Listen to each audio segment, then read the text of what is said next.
Uniform civil code का मसौदा उत्तराखंड की असम्बली में पेश कर दिया गया है। बीजेपी की वहां वाज़ेह अक्सरियत है, इसलिए मंजूर हो जाएगा और गवर्नर के दस्तखत के बाद कानून बन जाएगा। उत्तराखंड में यूनिफॉर्म सिविल कोड नाफिज हो जाएगा और इस तरह उत्तराखंड आज़ादी के बाद पहली रियासत होगी जहां यूनिफॉर्म सिविल कोड नाफिज होगा। इस बिल के नाफिज हो जाने के बाद मुसलमान आइली मसाइल में निकाह, तलाक, शादी और विरासत के मसाइल में इस्लामी कवानीन पर अमल नहीं कर पाएंगे, कुरानी तालीमात के मुताबिक ज़िंदगी गुजारने से महरूम रहेंगे और उनको इस्लाम और कुरान की जो तालीमात है उसके मुताबिक ज़िंदगी गुजारनी होगी।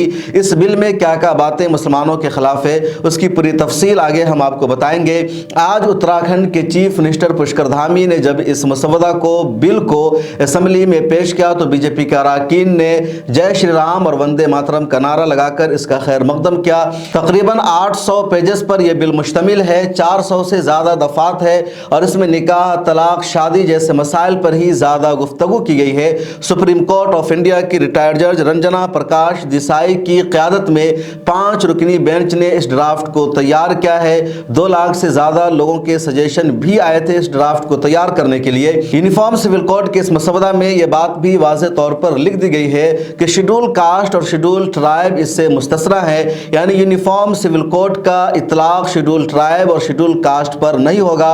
उसके अलावा उत्तराखंड की जो आबादी है, वहाँ जो रहने वाले हैं, उन तमाम पर यूनिफॉर्म सिविल कोड नाफिज होगा, खा उनका धर्म इस्लाम हो या हिंदू मत हो या कुछ और हो।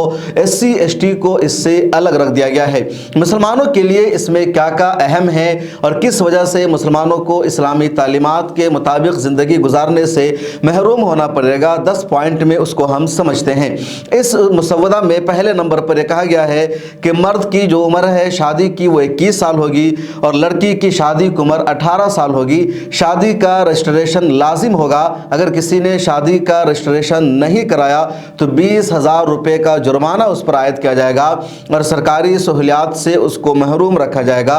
दूसरी अहम बात यह है कि तलाक के लिए कोई भी अदालत जा सकता है, लेकिन शर्त यह है कि शादी की मुद्दत 1 साल हो जानी चाहिए। जिस तरह इस्लाम में है कि शादी हो जाने के बाद आप तलाक दे सकते हैं या बीवी खुला ले सकती है और इस तरह रिश्ते ख़त्म हो जाते हैं।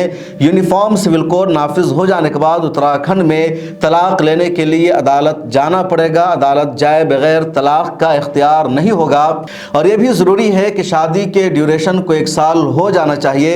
1 साल से कबल कोई भी अदालत जाने का हकदार नहीं होगा तलाक लेने के लिए। तीसरी अहम बात इस बिल में यह है कि शादी जिस तरह भी की गई हो, यानी हिंदू धर्म की अलग तरीके से शादी की जाती है, इस्लाम में शादी का अलग अंदाज़ है, इजाब व कबूल इस्लाम में हमें निकाह होता है, ईसाईयत में अलग शादी का अंदाज है, लेकिन मियाँ बीवी के दरमियान जो सेपरेशन है, जो जुदाई है, जो तलाक है, उसके लिए अदालत ही जाना होगा।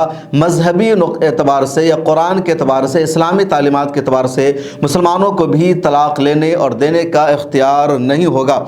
चौथी अहम बात यह है कि दूसरी शादी का हक़ पहली तलाक के बाद ही होगा। अगर किसी की पहली तलाक नहीं हो सकी है, बीवी का कोई हक़ अभी तक शौहर पर बाकी है, अदालत से मुकम्मल तौर पर क्लीन चिट नहीं मिली है, तो मर्द दूसरी शादी नहीं कर सकता है। पांचवी अहम बात यह है कि अगर किसी शख्स ने कानून के ख़िलाफ़ शादी की है, कानून की पासदारी नहीं की है जो यूनिफॉर्म सिविल कोड में मौजूद है, तो उसको 6 महीने की जेल होगी और 50,000 रुपये का जुर्माना भी उस पर आयद किया जाएगा। छठी अहम शर्त यह है कि मर्द और औरत दूसरी शादी उसी वक्त कर सकते हैं, यानी मियाँ बीवी शादीशुदा थे, अब अगर ये दूसरी शादी करना चाहते हैं तो नहीं कर सकते हैं क़बल इसके कि उसमें से किसी एक का इंतकाल हो जाए। यानी दोनों पार्टनर में से अगर किसी का इंतकाल हो जाता है तभी दूसरी शादी मुमकिन है, उसके अलावा दूसरी शादी मुमकिन नहीं है।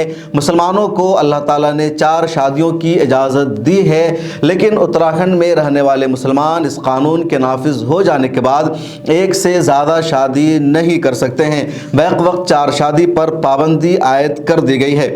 जो 7वीं अहम शर्त वो ये, मर्द ने शादी में रहते हुए दूसरे से जिस्मानी रिश्ता कायम कर लिया या अगर औरत ने किसी मर्द से शादी रहते हुए जिस्मानी रिश्ता कायम कर लिया तो फिर इसकी वजह से तलाक लेने का इख्तियार होगा। अदालत दोनों में से कोई जा सकता है, तलाक के लिए अर्जी दाखिल कर सकता है और यहाँ पर 1 साल मुकम्मल होने की शर्त नहीं होगी। होगी। इस मसवदा में 8वीं अहम बात यह है कि अगर किसी ने नामर्द होने के बावजूद शादी कर ली और उसको पता है कि वो बीमार है, बीवी के हुकूक को अदा नहीं कर सकता है, उसके बावजूद वो किसी के साथ शादी कर लेता है, तो उस सूरत में बीवी को साल मुकम्मल होने से पहले भी अदालत जाने का इख्तियार होगा और यहाँ पर अदालत जुदागी का फैसला कर सकती है।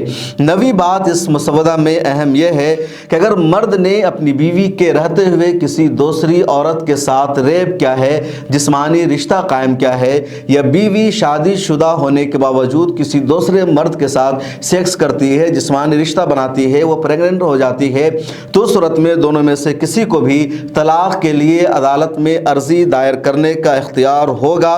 और अगर इनमें से किसी ने अपना मज़हब तब्दील कर लिया है तो तब्दीली मज़हब की बुनियाद पर भी तलाक ली जा सकती है। 10वां अहम पॉइंट यह है कि मिल्कियत पर दोनों का बराबर का हक होगा, यानी जो कुछ प्रॉपर्टी है शौहर की या बीवी की तो उस पर दोनों बराबर के हकदार माने जाएंगे। किसी एक को उससे कम करके नहीं दिया जाएगा, न किसी को महरूम किया जाएगा। उत्तराखंड की असम्बली में यूनिफॉर्म सिविल कोड के ताल्लुक से जो मसवदा आया है उसमें लिव इन रिलेशनशिप पर भी बाज़ाब्ता कानून मौजूद है और उसकी 2 दफ़ा बहुत अहम है। लिव इन रिलेशनशिप के बारे में सरकार ने कहा कि अगर कोई लिव इन रिलेशनशिप में रहता है तो उसको उसका रजिस्ट्रेशन कराना लाजमी होगा।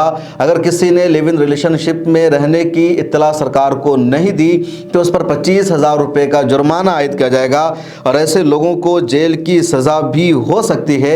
इसके अलावा उसको मकान किराए पर नहीं दिया जाएगा, उसको गैस नहीं दिया जाएगा, उसको किसी भी तरह की सरकारी स्कीम उठाने का मौका फराहम नहीं होगा। इसलिए सरकार लिव इन रिलेशनशिप वालों के लिए अलग से एक पोर्टल को लॉन्च करेगी। उसमें लिव इन रिलेशनशिप में रहने वालों को इंदराज कराना होगा, रजिस्ट्रेशन कराना होगा, तभी वो फ़ायदा उठा सकते हैं। लिव इन रिलेशनशिप के हवाले से मसवदा में दूसरी अहम बात यह है कि लिव इन रिलेशनशिप में रहते हुए अगर किसी के घर कोई बच्चा पैदा होता है तो उस बच्चा को कानूनी बच्चा तस्लीम किया जाएगा, उसको लीगल माना जाएगा, उसको हरामी करार नहीं दिया जाएगा, उसको मजहूल नस्ब की कैटेगरी में नहीं रखा जाएगा, बल्कि उसको लीगल बच्चा तस्लीम किया जाएगा। और जिस तरह लीगल बच्चे, कानूनी बच्चे माँ बाप की प्रॉपर्टी में हर तरह के हकदार होते हैं, इस तरह ये बच्चा भी हर चीज़ का हकदार होगा। यह है कानूनी बच्चा करार दिए जाने का मतलब। तो लिव इन रिलेशनशिप के लिए भी इस मसवदा में अहम बातें हैं, लेकिन जो सबसे अहम बात वो ये कि मुसलमानों के जो आइली मसाइल थे, निकाह का, तलाक का, शादी का, खुला का, विरासत का, मुसलमानों का जो मसला था, जो इस्लाम की तालीमात थी, इस कानून ने मुसलमानों को इन तालीमात पर अमल करने से महरूम कर दिया है, रोक दिया है। और जो सबसे बड़ा सवाल इस यूनिफॉर्म सिविल कोड के मसवदा पर है वो ये कि यूनिफॉर्म सिविल कोड का मसवदा इसलिए लाया जा रहा है कि उत्तराखंड में रहने वाले तमाम लोगों को एक ही कानून पर अमल करना होगा। सबके लिए निकाह का, शादी और तलाक का अलग अलग कानून नहीं होगा। लेकिन इसी मसवदा से SC ST को अलग कर दिया गया है। मतलब यूनिफॉर्म सिविल कोड लाने का जो दावा किया जा रहा था कि एक देश के लिए एक ही कानून होगा, वो पहले मसवदा से ही रिजेक्ट हो गया है, खारिज हो गया है। और सरकार वाज़ेह तौर पर मुसलमानों को टारगेट कर रही है, मुसलमानों को अपने मजहब पर अमल करने से रोक रही है, मुसलमानों का कुरान और इस्लाम से सरकार रिश्ता काट रही है। हिंदू धर्म में एक शादी ही लीगल है, हिंदू धर्म के मुताबिक दूसरी शादी नहीं की जा सकती है। ईसाई धर्म में एक शादी ही की जा सकती है, लेकिन इस्लाम में 4 शादियों की इजाज़त है। इसके अलावा इस्लाम में तलाक का बाज़ाब्ता पूरा प्रोसेस है। मर्दों को भी तलाक देने का इख्तियार है, औरतों को भी मर्दों से तलाक लेने यानी खुला लेने का इख्तियार है। इस्लाम में शादी को कॉन्ट्रैक्ट कहा गया है, जबकि दूसरे धर्म में शादी को जन्म जन्म का साथ कहा गया है। तो इस्लाम का जो बुनियादी कॉन्सेप्ट है, इस्लाम की जो तालीमात है, उससे मुसलमानों को रोक दिया गया है। और जो हिंदू धर्म का तस्वुर है या जो हिंदुत्व कल्चर में पाया जाता है, उसको पूरे यूनिफॉर्म सिविल कोड में नाफिज किया गया है। दूसरी तरफ जो आदिवासी हैं या जो दलित हैं, उनको भी इस कानून से छूट दे दी गई है। इसलिए मेरा सवाल तो ये बरकरार रहेगा कि कैसा यूनिफॉर्म सिविल कोड है जिसमें कुछ लोगों को कानून के दायरे में लाया गया और कुछ लोगों को छूट दी गई है। फिर ये यूनिफॉर्म सिविल कोड नहीं रह गया है, बल्कि मुसलमानों को इस्लाम और कुरान की तालीम से दूर करने की साजिश है। आप इस बारे में क्या राय रखते हैं, कमेंट सेक्शन में ज़रूर बताइएगा। मिली तंजीमों का इस प्रकार रद्द अमल आता है, मिली रहनुमा इसके खिलाफ कैसे लड़ाई लड़ते ہیں یہ بہت اہم ہوگا، کیونکہ پہلے کوشش کی جا رہی تھی مرکزی سطح پر یونیفارم سول کوڈ لانے کی، لیکن بی جے پی نے ٹیسٹ کرنے کے لیے یا چیک کرنے کے لیے ریاستی سطح سے اس کی شروعات کی ہے، اور بی جے پی والی حکومت اتراکھنڈ نے اپنے ہاں اس کو نافذ کر دیا ہے۔ اب دیکھنا یہ ہے کہ اس پر عمل کیسے ہوتا ہے، مسلم رہنماؤں کا کیا رد عمل سامنے آتا ہے، اتراکھنڈ کے مسلمانوں کو کس طرح کے مسائل سے دوچار ہونا پڑے گا۔ کمنٹ سیکشن میں اپنی رائے ضرور دیجیے، جوائن کے بٹن پر کلک کر کے ہماری ممبرشپ لے لیجیے، اور سوشل میڈیا کے سبھی پلیٹ فارم پر ملت ٹائمز کو فالو کیجیے۔